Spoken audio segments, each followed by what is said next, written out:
to you by Marvel Contest of Champions. I'm Lorraine Sink, host and writer of Marvel's The Watcher, joined by Blake Garris, and we have the pleasure of being joined by Jack Antonoff from the band Bleachers. We were just looking at costumes. You're big. Pretty exciting. Would you ever dress up in it? I dress up a lot. Really? Yeah. What, Star Wars stuff? No, I actually like I was John Ritter 3 years in a row for Halloween before he died, which is interesting. From Three's Company? Just nondescript John Ritter. Yeah. John Ritter. I want to do like a Bernie Lomax thing, Weekend at Bernie's. I've done him. You have? Halloween, Were you yep. Bernie? Yep. Were your friends alive or were they dummies? One was Andrew McCarthy, and one chickened out and was just holding me up. I'd like to be living Bernie with dead Andrew McCarthy and dead. What's the other guy? Silverman, Jonathan Silverman. From Weekend at Bernie's 2, you could have a boombox and just walk around with the song playing. Oh, Weekend at Bernie's 2 is absurd. That's the one where it ends with him riding off into the sunset on a dolphin with a pot of gold. Can we be best friends? No one ever talks about Weekend at Bernie's with me. This is the best day ever. I have an idea for a Weekend at Bernie's musical. That's like that actually I think would do very, very but it's not well. what you think. It would be called Weekend at Bernie's the musical, and people would think it was a musical. But then it would be no like music? Flowers for Algernon inspired, where there's a guy named Bernie Lomax, and it takes place in reality where the movie Weekend at Bernie's exists.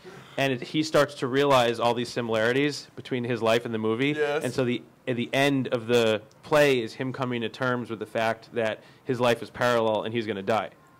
Producers. I out love there. this. You like that? This is happening. I'm shaking with just having somebody to Do talk you get about it? these Just about. kidding. It's cool, right? Yes. I thought about it for a while. Please make this happen. And guys, you can interact with us, tweet us, and hashtag MarvelNYCC, and we'll answer them live as they come up, although there is a lag on our machine. So tell us what you're doing at the con. You just did a panel. Yeah. How'd that go? It was so cool. I love being a part of things that are outside of normal music realm. Right. And it was great. It was cool to talk to people. We had a conversation with Jada, who's right over there, who we did a story together a while ago. It was great. I loved it. And what's it like working with Bleachers now? I know in the past you have fronted your own band. Now you're back. You were with Fun. You're still with Fun. Mm-hmm. What's like working with Bleachers? It's cool. It's all any different band it's like a different universe. Right. And it should be. If they're too similar to anything else you do, it's uninteresting to do it. So it's just like it's weird because your body's physically doing the same thing as you are with other bands, but it's so totally separate. Correct me if I'm wrong. You have 2 singles out. Yeah, the second one just came out. And I've heard only good things. That's got to be a good feeling. It's a nice feeling. Yeah. You never know because you have no control when you put an album out. Right. Which is like the fun part and the scary part. That's awesome. Now, are you touring all over the United States all the time? Yeah. It's is that nonstop. a crazy life? I like it. I've been touring for like 15 years at this point. Wow. This is probably why I look like crap. Thanks. But I love it. I love touring, and I love touring over a long period of time with different projects. You know, we were just talking with some folks from Thrilling Adventure Hour about how I witnessed a teenage girl crying near their booth. Do you have that thing when you walk around your fans and they kind of like lose their minds a little bit? Sometimes. Usually they're just really nice and we just talk. It's nice to just kind of have like an open kind of relationship with your fans. But I don't know. People are interesting the way they get into things. And it's cool because I know Fun, like you mentioned before we went live, that you're a big Star Wars guy. I know one of the guys, I believe one of the guys in the band is a huge comic book fan. Is it just a band full of nerds that do nerd stuff and rock out? Somewhat. I mean, we don't like do drugs or drink, so a lot of it is just kind of sitting around watching movies. But that's kind of like what being on tour is like in general. Because you do the show, you have no energy left, you get on the bus, and then you put on like a TV show. There's nothing better than like when there's like a whole season of Game of Thrones to watch and you can just get in your bunk and watch an episode at night. Yeah. So what inspired you guys to come to Comic-Con? It's just, I mean, it's clearly the coolest thing in the world, which I'm looking at right now. I've heard so much about it and I wanted to see it. And like I said, it's so cool. In music, sometimes you get stuck doing just music stuff. Mm-hmm. And this is more interesting.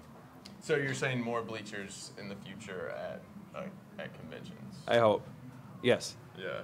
And are you touring soon? What's the deal? Yeah, we started touring like a week and a half.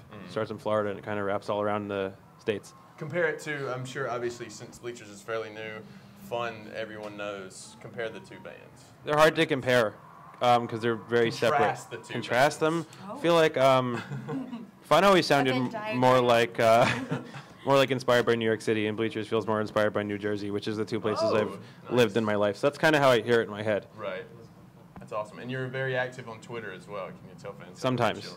It's just my name, Jack Antonoff. Right. Yeah. Sometimes I have a lot of ideas. Sometimes I have no ideas. I just want to talk to you about. Next time we do an interview, let's just talk about Weekend at Bernie's the whole time. Okay. You remember the dolphin at the end? Yes. It's absurd.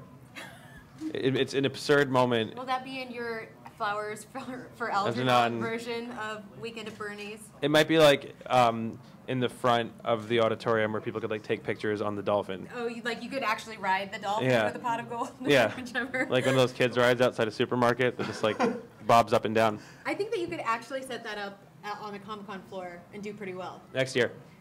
If you ever need a Jonathan Silverman, I will be your Jonathan Yeah? That was so beautiful. That was like you were like, I'll be your Sam, like to a Frodo. That's the nicest thing I've ever said. I just saw him walk by. Really? Yeah, he's here. I saw him as well. He was drinking a very large Coke, which Really? kind of ruined it for me. Yeah, it's rare when you see stuff like that. I heard a story about Tom Waits being at Blockbuster, and that was messed up. Similar. What? Yeah, just like people that Aren't you supposed see to be- a certain way doing modern things is weird. I saw Bill Nye walk into Sbarro in Times Square, Really? Exactly. and I think he ate pizza, Yeah. or pasta, or. I saw Sinbad eating out of the trash. No, you did not. That's a joke. Sinbad the sailor, not the comedian, because. That's a joke. I did not. It's yeah. All right. How can fans find Bleachers online? It's all Bleachers music. I think everything's the social thing and then Bleachers music. And when is the release date for the? For the album's out. It's out. Yeah. You don't have it clearly. Don't have it clearly. I'm gonna remedy that now. I have all the fun records though, so there. You got to get this one too. Done. You guys, we're going to take a little break, but we'll be back with more Marvel Live, brought to you by Marvel Contest of Champions. And he penciled Guardians of the Galaxy.